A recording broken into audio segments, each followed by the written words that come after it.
I think the first up is it's Dr. Pan. But let me just first say that the Wolk bill, let me see, Hancock bill, what number is that? 14. Item 14 has been pulled from the calendar today. I believe Dr. Pan is present. Please come forward.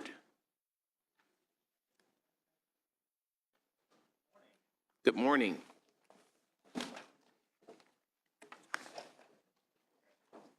Is this working? Oh, there we go. Okay, well, good morning. Morning, Chair, members. Before I begin, I just want to say that I'm accepting the committee amendments describing the analysis. And thank you very much for working with me. I wanted to present to you Senate Bill 573, a measure that will help improve California's goal to be transparent and accountable, increase efficiency and cost savings across all our statewide agencies, and foster innovative economic development in our private sector.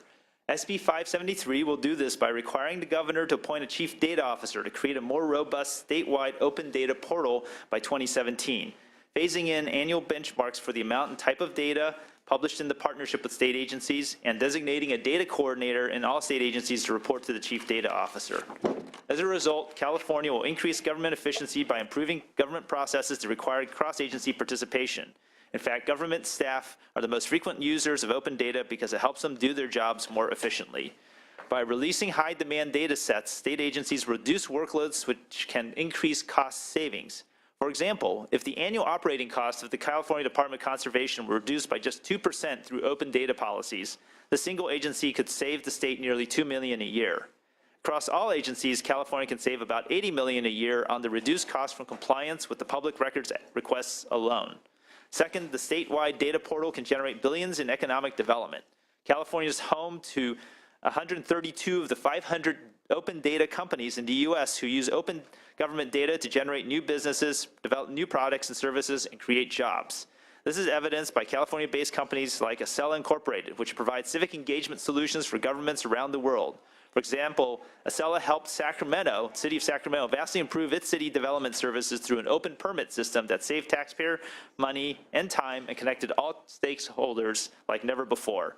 A recent McKinsey study found that open data across sectors could generate $3 to $5 trillion worldwide. For example, the United Kingdom has experienced a 1,000-fold rate of return on investment that's generated $2.7 billion a year. This is a huge economic benefit that California cannot afford to lose, given our state's unique entrepreneurial spirit. Finally, open data boosts civic engagement. For example, governments have used open data as a way to get feedback on private sector programs such as participatory budgeting efforts that better involve citizens in the process. As a result, open data allows Californians to take advantage of government services and interact with departments in a new way.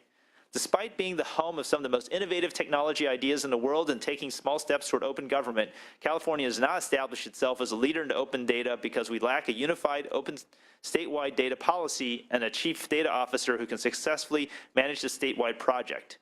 SB 573 follows in the footsteps of many cities and counties and even some state agencies like the Department of Health and Human Services in promoting open data.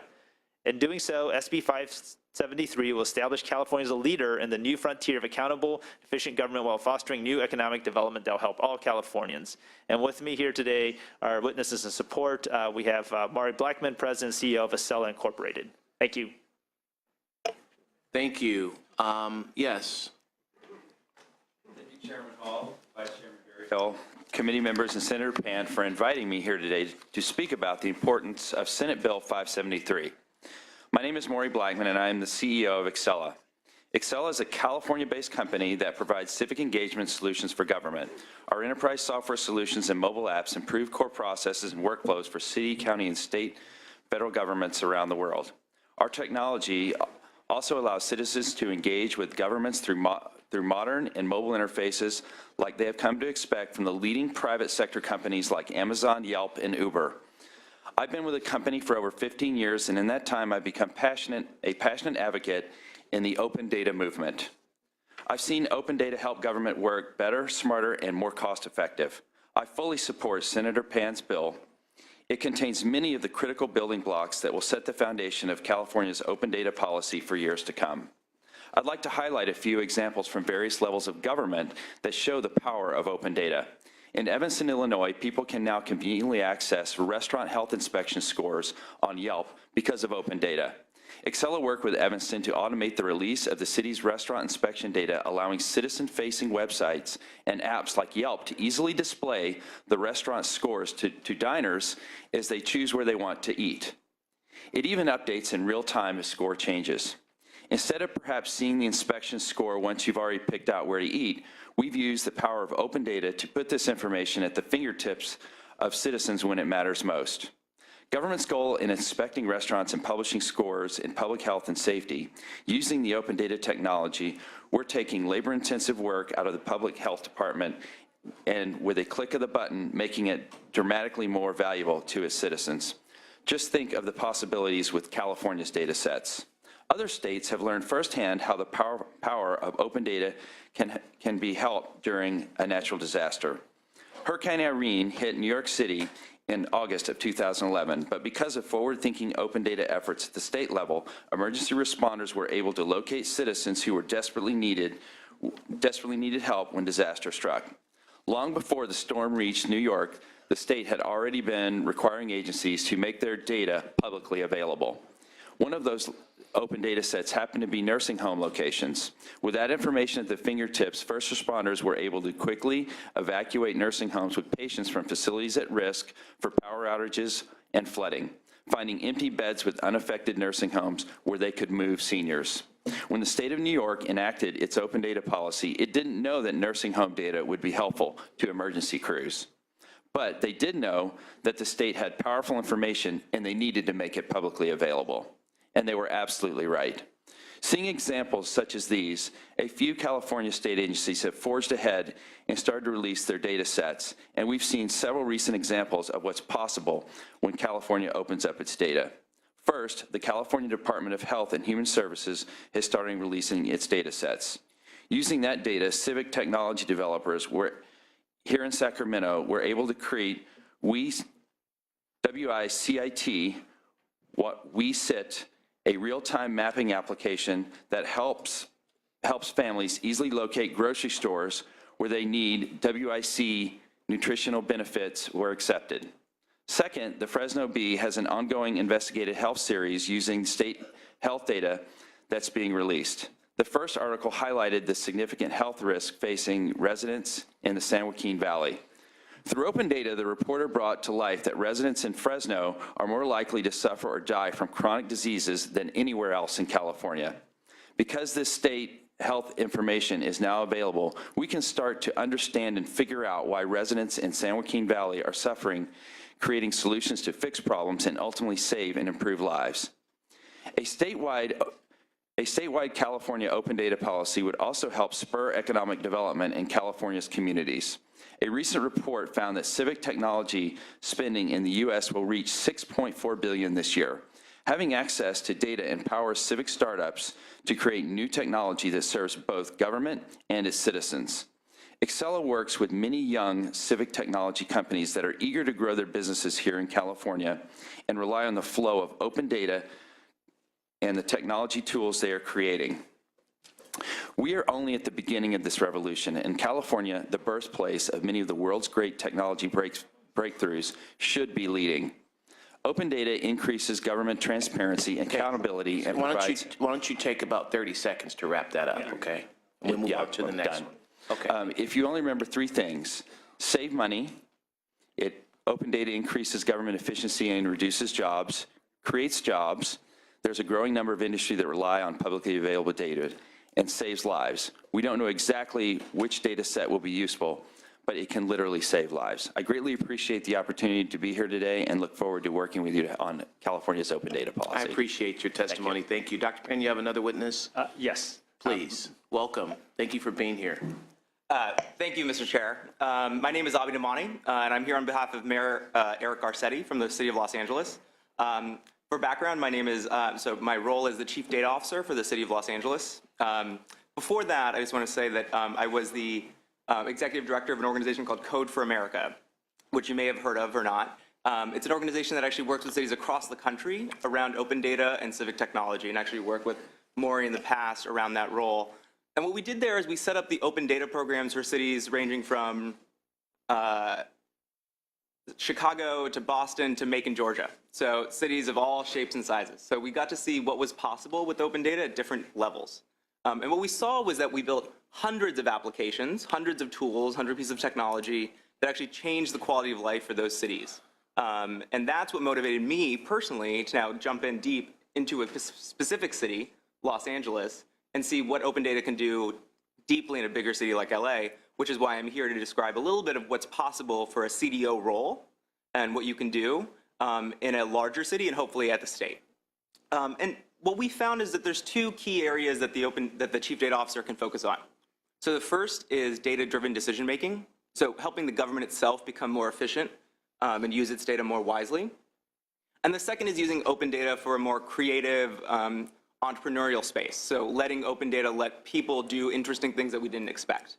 So that's what I wanted to talk to you about, those two different focuses, right? So in LA, let's talk about first the data-driven decision-making piece. There's this notion of CompStat. Are you all familiar with this? So this was founded by the NYPD and now later the LAPD to use data in a real-time way to change the way policing happens in the city. So what they do is every week they have a meeting where they look at data around what's happening around crime in the city, and they say, all right, what's going on? They have a meeting where they talk about it, and then based on that, reallocate resources, right? So answer the question of, all right, so is there a new gang or a new issue happening in this area? Do we need to send more people there? Very simple notion, but it's data-driven. And this was a radical shift from the way that policing used to happen in the past. So when our mayor, when Eric Garcetti took office, he decided to make that same idea, this idea of data-driven policy and operations, a standard for every single department. So we do this now with every department. We sit down every month and look at their metrics, look at what's going on, and reallocate resources based on what's happening. And this has led to dramatic shifts in customer service, in policing, in fire response times. So you're seeing actually the government work more efficiently because we're getting the data, looking at it, and changing policy about that. Now that requires a commitment from the executive level, from the government overall, to say that we're going to look at data in a real-time way. And it also requires an individual or a team to actually capture all that data, look at it, and analyze it. The interesting piece is we believe that everything that we look at in the city should be open, right? The mayor strongly believes that any data that he's looking at, anybody should be able to look at. So all of the data that we use for this kind of citywide CompStat is actually public data. It's actually open data, so you can track it all. Sorry. So you can, at performance.lacdata.org, look at all of that. And I guess the other side of it is the open data side. And I'll just say a quick thing on this, which is a lot of times people wonder what's going to happen with the data that you open up. What are people going to do with it? Well, we just brokered a partnership with Waze. So this is like the route finding tool that helps you get navigation, where we're going to give them all of our routing, all of our street closure, all of our road closure information, so they can have better directions. They're going to give us back all of the issues that they identify, because like when you use the app, you can actually mark when there's a pothole or a street closure. You can actually give that back to us, so we get better data. But here's what's, I think, really interesting. We've now actually had them include kidnappings and hit and run issues into the app. So if you're looking at the application, there's a hit and run around you or a kidnapping around you, you see that and you can report that back, like, oh, I saw that person. So this is really changing the way the government operates, right? So instead of just like the 10,000 police officers we have, we've got the 4 million residents actually empowered to help us out. So in summary, I think there's a great deal of opportunity around open data for both data-driven decision-making and for entrepreneurial activity. And this is why the City of Los Angeles strongly supports this bill, and I'm eager to work with all of you to make the CDO role happen. Thank you. To move this along because we're losing members. So for all of our witnesses, it's very important that you be very concise in your testimony as much as possible. Okay, we've got a lot of committees going on, and the Capitol is very busy, and our senators are moving back and forth, and we do not want to lose the information being provided to our senators. So it's very important that we are very concise, particularly in NGO committee hearings. Okay. All right. So are there any questions for the witnesses from the senators? Okay. how much is this program going to cost? What is the anticipated cost of the program? So basically, of course, we'll be addressing the costs more specifically in appropriations, but this does involve having a chief data officer and also a staff, including, actually, I'm trying to look up you had it here. Okay, so it's estimated that having the chief data officer and support staff and supporting infrastructure will probably be about $1.5 to $2 million a year, but we expect that cost savings across all state agencies will be about $40 million a year. So we believe that'll be a net savings to the state to basically sure we have a centralized effort to make this data available across the state. Good.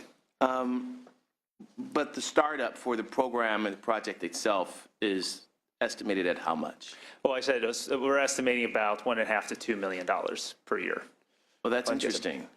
So, because I know the state has this thing called the BREEZE system, right? It's a data system, and it's supposed to have cost $5 million, and then it went to $10 million, and now it's at $30 million, and now it's at, and it's a data system. So help me understand. Sure. A $1 million system. Okay, so first of all, let's recognize we're not talking about a program like BREEZE, and believe me, having sat on some other committees around BREEZE, I share your disappointment in its implementation.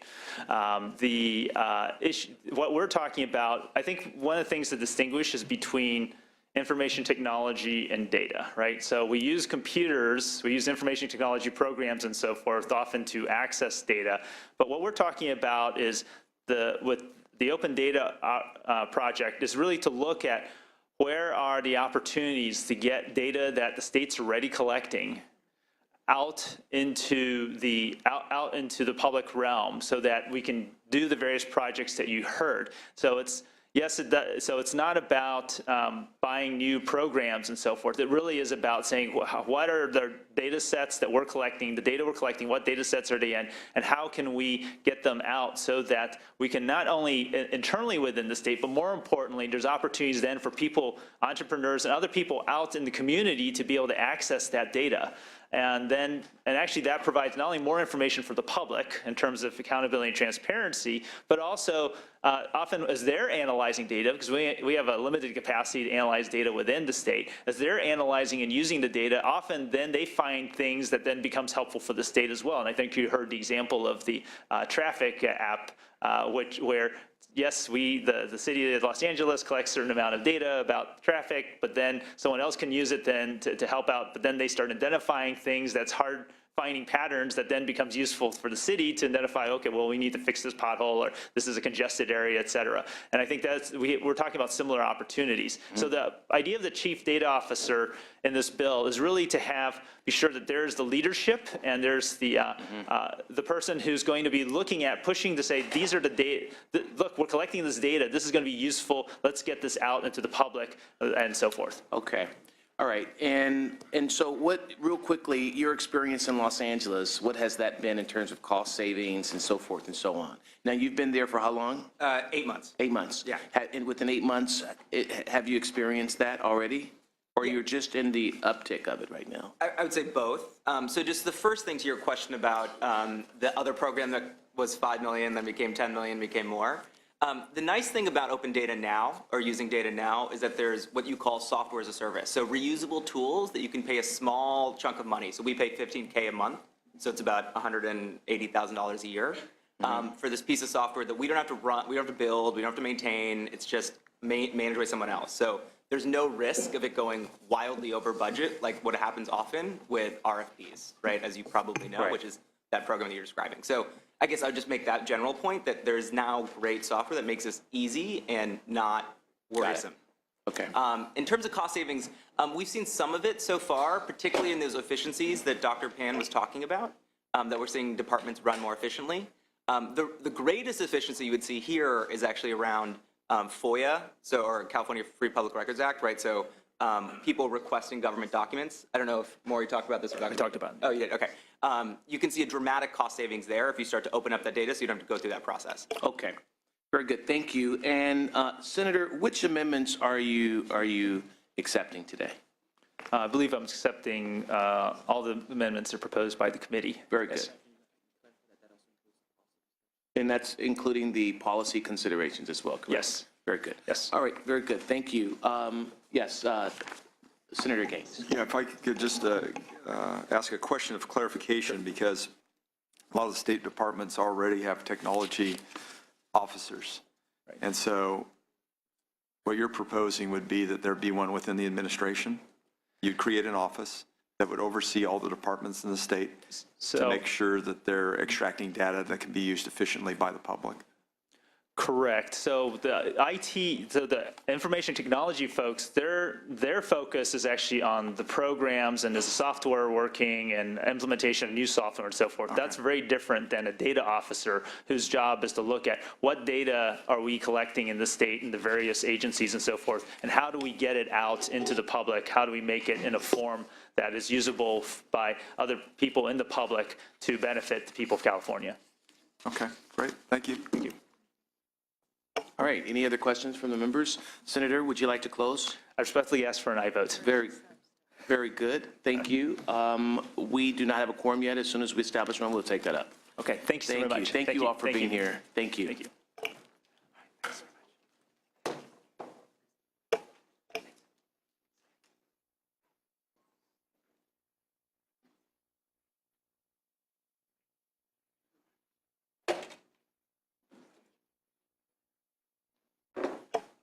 All right, so Senator Mendoza is here. Come on up. You're next.